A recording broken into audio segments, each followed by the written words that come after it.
Satu bulan yang lalu, pada bulan Januari tepatnya, pemerintah melalui Menko Bidang Kemaritiman dan Investasi Luhut Binsar Panjaitan menyatakan masyarakat untuk menahan diri, tidak jalan-jalan, tidak bepergian ke luar negeri, menyusul penularan varian Omikron dari import case atau kasus impor. Nah, selang sebulan pemerintah justru menyatakan masyarakat sudah mendapatkan booster vaksin COVID-19, ya sudah vaksin 2 kali juga dan tidak memiliki penyakit penyerta, bisa pergi kemana saja. Apakah kita, Indonesia memang sudah siap dengan pelonggaran kebijakan menyusul sejumlah negara lainnya? Kami akan bahas malam hari ini bersama Herbawan Saputra, Dewan Pakar Ikatan Ahli Kesehatan Masyarakat Indonesia atau IAKMI. Selamat malam Pak Hermawan. Pak Hermawan, selamat malam. Selamat malam Mbak Tiffany. Baik, kita semua. Salam sehat Pak Hermawan. Kita juga masih menunggu sambungan bersama Pak Alexander Ginting selaku Subdit Dukungan Kesehatan Bidang Darurat Satgas COVID-19. Sambil kita menunggu Pak Alex, saya mau minta tanggapan Pak Hermawan dulu. Pemerintah melalui Pak Luhut Menko Marves menyatakan tidak perlu berlebihan, khawatir yang berlebihan, masyarakat sudah vaksin lengkap, sudah dapat booster, tidak ada komorbid, bisa jalan-jalan. Tanggapan Anda, apa betul ini bebas risiko, tidak perlu khawatir berlebihan? Iya, tentu kita harus pahami dari statement Menko Marves ini sebagai sebuah upaya untuk membuat masyarakat tidak panik atau berlebihan ya, sebagaimana pesannya. Tetapi secara substansi, konten dan konteks memang harus kita lihat secara hati-hati oleh karena tidak ada kaitan langsung sebenarnya antara vaksinasi booster dengan mobilitas, apalagi yang berkaitan dengan karantina kesehatan yang menyangkut mobilitas internasional. Nah, posisi dan situasi ini tentu saja karantina punya tujuan yang berbeda dengan boostering atau vaksinasi dosis ketiga. Nah, oleh karena itu kalau ada statement yang mengindikasikan ke arah kebolehan berupa anjuran, tentu saja itu tidak tepat saat seperti ini. Yang ada suatu waktu ke depan, kalau kita misalnya sudah mengendalikan dan mampu melewati puncak gelombang ketiga, rasa-rasanya relaksasi dan kelonggaran itu menjadi mungkin. Nah, hal-hal yang sekarang ini yang bersifat personal, ini kan kalau kita bicara apakah kita sudah divaksin sampai ke dosis ketiga, apakah kita punya komorbid atau tidak, apakah kita di lingkungannya itu berperilaku hidup bersih dan jauh dari kontaminasi orang yang suspek atau tidak, itu kan menyangkut personal assessment. Dan personal assessment inilah yang boleh jadi oleh Menko Marves itu, jangan khawatir kalau Anda berdasarkan personal assessment tidak masuk kategori yang beresiko, tidak punya komorbid dan bahkan sudah divaksin, sebenarnya Anda baik-baik saja kalau beraktivitas. Tetapi bukan berarti harus dianjurkan beraktivitas, apalagi jalan-jalan. Konotasi jalan-jalan itu bisa dimaknai dua, beraktivitas itu sendiri atau berpariwisata. Nah, hemat kami yang tidak tepat saat ini adalah anjuran berpariwisata, apalagi pada tempat-tempat yang berpotensi memunculkan keramaian dan kerumunan, karena suasananya belum tepat. Boleh jadi nanti setelah kita mampu mengontrol dengan kesadaran berperilaku, termasuk kendali kebijakan, ini semua bagian dari kolaborasi multi stakeholders, dan pada waktu yang tepat tentu pemerintah akan melakukan relaksasi dengan catatan-catatan yang memang kita harus waspada pada lonjakan Omikron yang masih terjadi. Jadi bisa kami katakan secara nasional saat ini Omikron melalui gelombang yang sekarang distimulan dengan gelombang ketiga istilahnya tentu belum terkendali untuk saat ini. Karena kita masih cukup tinggi kasus aktif, hari ini kelihatannya lebih dari 400.000 kasus aktif. Oke, masih belum baik-baik saja artinya ya. Pak Hermawan, Pak Alex sudah bergabung dengan kita juga selaku Subdit Dukungan Kesehatan Bidang Darurat Satgas COVID-19, Pak Alexander Ginting. Pak Alex, selamat malam Pak Alex. Selamat malam. Baik. Pak Alex, ada Pak Hermawan di sini. Tadi saya minta tanggapan Pak Hermawan terkait dengan apa pernyataan dari Pak Luhut 1 bulan yang lalu dengan 1 bulan sekarang. Berbeda, sangat bertentangan. Kemarin diminta untuk jalan-jalan, sekarang boleh bepergian.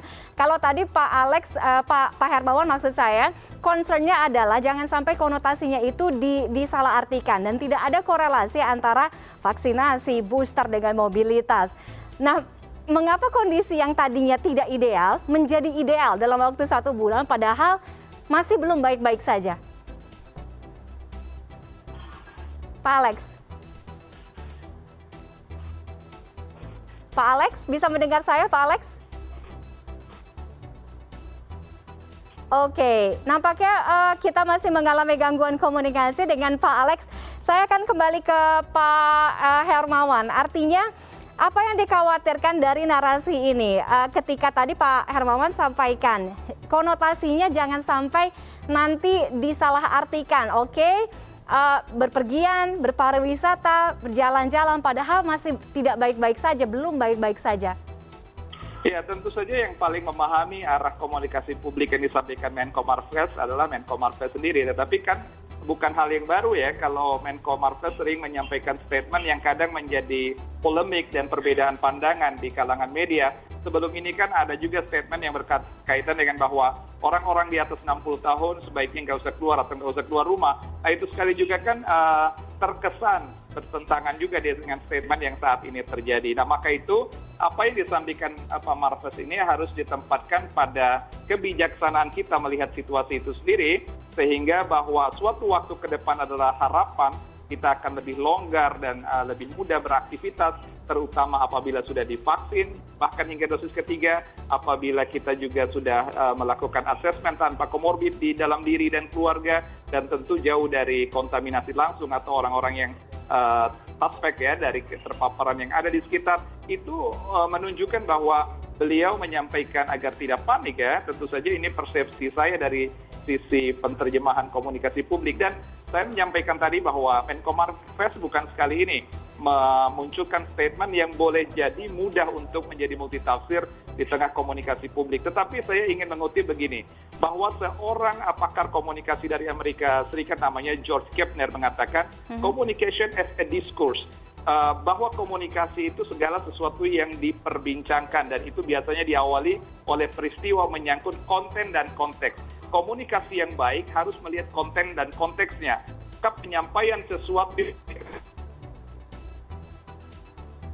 seharusnya tidak tepat, melainkan boleh jadi pada waktu ketika kita mampu melakukan asesmen, tidak hanya personal tapi juga komunitas, saat itulah boleh jadi pemerintah akan mengambil kelonggaran. Itu juga berkaitan dengan beberapa hal, misalnya apakah orang lanjut usia dilarang atau tidak bermobilitas, atau bahkan adanya kebijakan tertentu yang berbeda di satu wilayah dengan lainnya. Dan tentu ini adalah kewaspadaan sekaligus agar tidak membuat kita panik. Jadi ada proporsionalitas bahwa kita tidak boleh panik, ya, tetapi bahwa waspada, dan jangan sampai justru sekarang kita menganjurkan atau mendorong orang bermobilitas dan merapat pada keramaian dan kerumunan. Nah, tentu itu tidak tepat dengan suasana yang ada saat ini. Oke, baik. Saya kembali ke Pak Alex. Pak Alex sudah bisa mendengar suara saya, Pak Alex? Ya, siap. Oke, baik. Pak Alex, tadi sedikit Pak Hermawan sampaikan, communication is a big course. Artinya apa yang disampaikan oleh Menko Marves jangan sampai nanti menjadi multitafsir atau disalah tafsirkan, ya kan? Sekarang boleh pergi kemana saja, asalkan sudah vaksin lengkap, sudah booster, tidak ada komorbid. Apa yang akhirnya membuat kondisi yang sebulan lalu katanya tidak ideal, tidak boleh pergi, menahan diri, sekarang justru boleh? Ya, jadi apa yang disampaikan oleh Bapak Menko itu sebenarnya adalah bagian dari komunikasi resiko, komunikasi pelayanan, dan juga komunikasi dalam melihat bagaimana masyarakat juga supaya proaktif untuk melihat data-data yang ada. Sebagaimana kita ketahui bahwa tanggal 15 Februari ini sudah bertambah lebih kurang 57.000 kasus. Bahkan juga 134 pasien dilaporkan meninggal. Jadi artinya masyarakat juga harus bisa proaktif mengerti bahwa data-data yang disajikan oleh pemerintah itu juga data-data menjadi milik kita. Karena seluruh rakyat, seluruh pemerintah, seluruh komponen yang ada di Republik ini adalah juga bagian dalam rangka penanggulangan COVID. Masyarakat tidak semata-mata sebagai objek, dia juga ada subjek. Jadi oleh karena itu komunikasi yang disampaikan tentunya harus membangun kewaspadaan.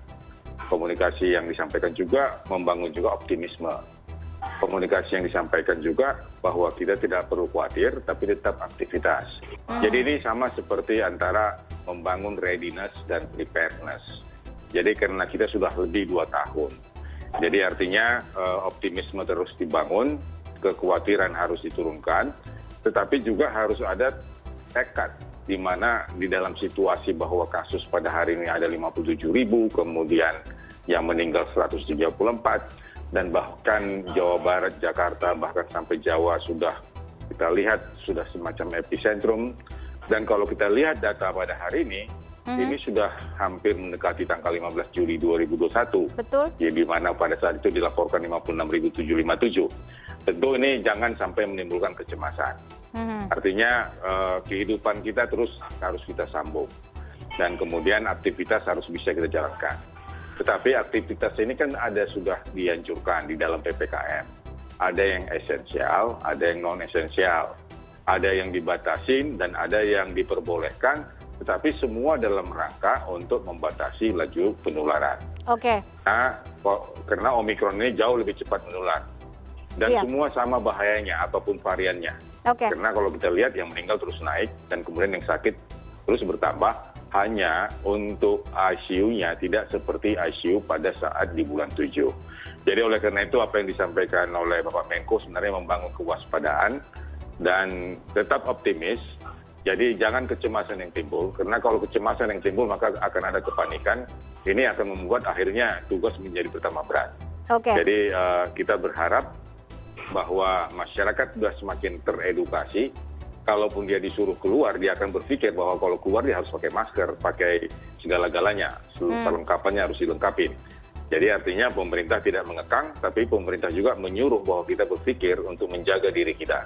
Oke. Jadi komunikasi risiko ini juga perlu disampaikan ke masyarakat. Iya, readiness sama preparedness tadi Pak Alex sampaikan. Sementara itu kita tahu Pak Alex tadi juga sudah sampaikan bahwa hari ini jumlah kasus yang tercatat ini lebih tinggi, justru melebihi tahun lalu, 15 Juli kalau saya tidak salah, 56.757 kasus, tahun lalu sekarang hari ini 57.000 kasus. Nah, artinya apakah dengan narasi yang dibangun saat ini, artinya kan ada sedikit keleluasaan, ada sedikit pelonggaran, walaupun ujung-ujungnya disampaikan dengan monitoring yang ketat. Optimistis itu bisa dilakukan dengan narasi yang seperti itu?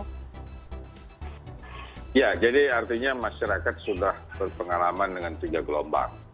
Masyarakat juga sudah berpengalaman saat pertama kali pandemi di-declare. Sehingga akhirnya ini sudah terbangun. Hanya bagaimana kita bisa melihatnya secara kontekstual. Artinya konteks di bulan Februari tidak sama di bulan 7. Di mana di Delta kita banyak berhubungan dengan oksigenasi, saturasi yang turun. Maka di bulan Februari kita lebih banyak oleh karena angka kesakitan yang ringan. Ada yang sedang dan berat tapi itu tidak setinggi pada bulan 7. Dan kalau kita lihat kesiapan rumah sakit jauh lebih siap daripada pada bulan 7. Jadi oleh karena itu apa yang perlu disampaikan pada saat ini adalah kalau memang tidak perlu, tidak high priority, jangan keluar rumah. Bagi mereka yang lansia walaupun dia sudah booster, dia harus bisa melihat dirinya. Apakah komorbidnya terkontrol atau tidak. Karena tidak hanya oleh karena Omikron saja mereka bisa masuk rumah sakit. Tapi komorbid yang tidak terkontrol, misalnya diabetes, hipertensi, PPOK, asma, dan sebagainya, ini tidak tertata dengan baik, ini juga akan membawa ke rumah sakit. Karena Omikron ataupun COVID yang ada sekarang ini membawa gejala flu-flu yang membuat akhirnya terjadi perburukan. Okay. Jadi kita berharap bahwa khususnya mereka yang di arah aglomerasi, di mana positivity sudah cukup tinggi, kita lebih bagus di rumah, kecuali kalau perlu. Dan kemudian kita memanfaatkan layanan telemedicine yang sudah disiapkan pemerintah, dan kita memanfaatkan isoter yang sudah disiapkan pemerintah kalau rumah kita tidak memadai. Dan kalau kita sudah di atas 45 tahun, ada komorbid, walaupun ringan, tapi gejalanya memburuk, maka ini harus pergi ke rumah sakit. Jadi artinya jalan-jalan itu harus bisa kita terjemahkan supaya mereka yang panikan supaya tidak panik, dan mereka yang gentar supaya tidak gentar. Dan ini memang cara-cara komandan untuk membawa anak buahnya bisa terus maju perang, karena ini menjadi perang kita juga semua. Oke, baik. Saya akan kembali ke Pak Hermawan. Pak Hermawan, apakah memang setelah 2 tahun kita melewati pandemi ini dan juga sudah menemui sekaligus mengalami beberapa lonjakan akibat beberapa varian, memang dengan aturan pengetatan atau memperketat pembatasan kegiatan ini memang bukan formulanya lagi untuk diaplikasikan sekarang. Kalau kita lihat kemarin misalnya kebijakan PPLN ya kan, pelaku perjalanan luar negeri dari 5 hari kemudian sekarang juga berencana akan dipangkas menjadi 3 hari. Artinya bukan tidak mungkin ujung-ujungnya jangan-jangan tidak ada karantina gitu. Artinya semakin longgar gitu. Memang ada formula lain untuk mengendalikan pandemi dengan kondisi yang sekarang, beda kondisi sama yang kemarin setahun 2 tahun lalu. Iya, secara umum ilmu epidemi atau epidemiologi beserta para ahlinya atau epidemiologis bagian dari upaya kesehatan masyarakat sesungguhnya punya perspektif yang sudah baku terkait dengan penanganan dan pengendalian pandemi. Itu juga termaktub di dalam Undang-Undang Wabah nomor 4 tahun 1984 dan Undang-Undang nomor 8 ya tahun 2018 ya, nomor 6 tahun 2018 tentang kekarantinaan kesehatan. Jadi dari situ itu bisa kita turunkan secara konsepsi maupun teknis operasional di lapangan.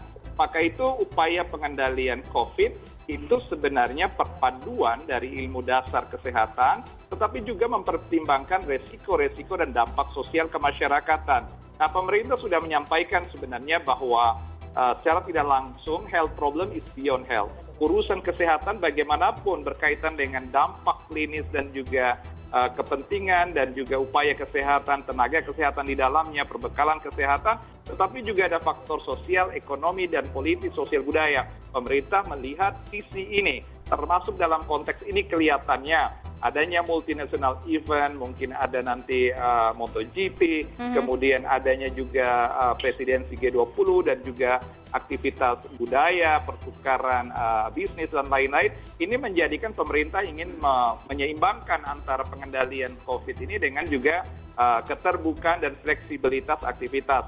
Tetapi kalau kita melihat pada kebijakan mobilitas internasional berkaitan dengan karantina, kurang lebih sudah 7 kali kebijakan ini berubah.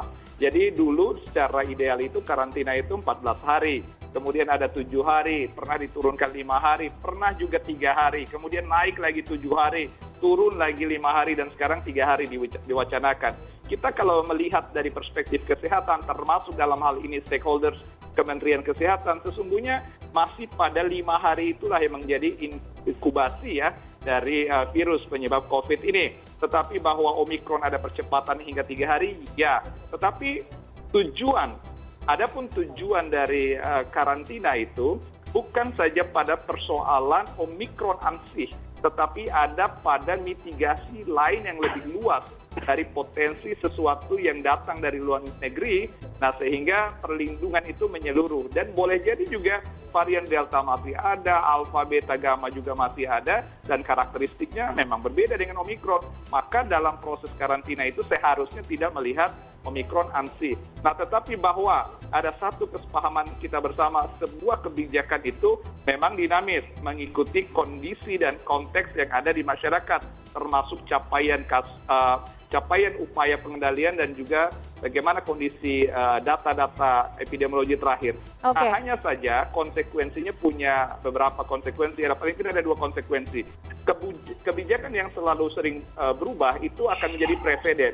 Masyarakat bisa menimbulkan public distrust terkait dengan upaya yang dimunculkan. Tetapi di sisi lain, ada anggapan bahwa dengan demikian pemerintah memang memberi ruang masyarakat untuk mawas diri, tidak panik, dan tetap beraktivitas selama mereka juga diberi kompensasi dengan vaksinasi yang sudah lengkap dan juga kemampuan untuk mencegah dengan protokol kesehatan yang baik. Ini semua adalah seni saja dalam komunikasi dan penetapan kebijakan, tetapi pada akhirnya publiklah yang akan menilai apakah ini memunculkan dan meningkatkan public trust, kepercayaan publik, atau malah public distrust. Jadi publik menjadi acuh dan apatis. Nah, inilah beberapa konsekuensi yang mungkin bisa muncul dari komunikasi kebijakan kesehatan yang ada saat darurat kesehatan seperti ini, Mbak Tiffany. Oke, baik. Pak Alex, apakah memang sudah siap dengan konsekuensi itu? Artinya, tadi kalau Pak Hermawan sampaikan, kebijakan yang berubah-ubah selain membuat bimbang juga bisa memunculkan distrust dari masyarakat, walaupun mungkin di satu sisi betul memberikan keleluasaan. Ya, keleluasaan ini tentu juga harus bisa direspons oleh masyarakat. Dan masyarakat juga harus mengerti bahwa dari 400-an yang meninggal itu 66% itu belum divaksinasi lengkap. Sehingga PR kita untuk menyelesaikan vaksinasi ini dan kemudian booster ini juga menjadi tanggung jawab masyarakat. Kendati pun sekarang vaksinasi pertama sudah 90% dan vaksinasi kedua 65%, tapi ini juga belum melengkapi apa yang ditargetkan kalau vaksinasi dasarnya. Sehingga untuk mencapai booster juga ini harus mencapai target kita. Yang berikut adalah bahwa vaksinasi tidak menjadi jaminan bahwa mereka itu tidak terinfeksi. Sehingga protokol kesehatan, penegakan protokol kesehatan ini menjadi yang utama. Pemakaian masker, baik di daerah perkotaan, aglomerasi, ataupun di daerah pedesaan, ini harus terus-menerus dikerjakan. Sehingga Satgas COVID-19 nasional tetap melakukan operasi masker. Jadi maskerisasi semua orang yang keluar rumah, menjaga jarak, menghindari kerumunan. Apapun variannya ini yang menjadi kata kunci. Sehingga dengan demikian, kehidupan bisa berjalan terus, dan kita bisa melakukan aktivitas yang terbatas, tetapi protokol kesehatan harus ditegakkan. Kita lihat saja di Eropa bahwa banyak kasus naik ya karena protokol kesehatannya tidak diterapkan, karena mereka merasa sudah aman. Ternyata terakhir kasus naik juga oleh karena ada varian baru. Sehingga oleh karena itu selalu kita sampaikan kepada masyarakat untuk penggunaan masker, menjaga jarak, menghindari kerumunan, dan mencuci tangan ini harus menjadi bagian perilaku kehidupan kita sehari-hari. Dan oleh karena itu juga kita berharap juga para lansia agar menyelesaikan vaksinasi 1 dan vaksinasi 2. Karena kita bisa lihat yang di rumah sakit, yang dirawat, maupun yang di ICU, ataupun yang mortalitasnya yang cukup tinggi ini juga banyak di kelompok lansia yang belum vaksinasi. Jadi inilah yang harus disampaikan ke masyarakat, komunikasi risiko, komunikasi pelayanan harus terus-menerus disampaikan. Sehingga masyarakat tidak bosan-bosannya dan selalu diperbaharui setiap hari. Oleh karena situasi kita memang cukup dinamis, kadang harus kita injak rem, kadang kita harus injak gas, dan ini tentu dinamika ini harus memang terus kita pelihara dalam rangka menanggulangi COVID. Baik, artinya euforia berlebihan terhadap izin boleh jalan-jalan ini jangan terlalu berlebihan karena tetap ada risiko itu di dalamnya. Masyarakat tetap harus waspada, disiplin prokes, begitu juga pemerintah tetap harus fokus dengan pengendalian pandemi dengan menggencarkan vaksinasi dan lain sebagainya ya. Baik, terima kasih Pak Alexander Ginting dan juga Pak Hermawan Saputra sudah bergabung dengan kami malam hari ini. Selamat malam Bapak-bapak, salam sehat selalu. Terima kasih Mbak Tiffany. Selamat malam. Selalu. Selamat malam Pak Hermawan. Terima kasih Pak Alex.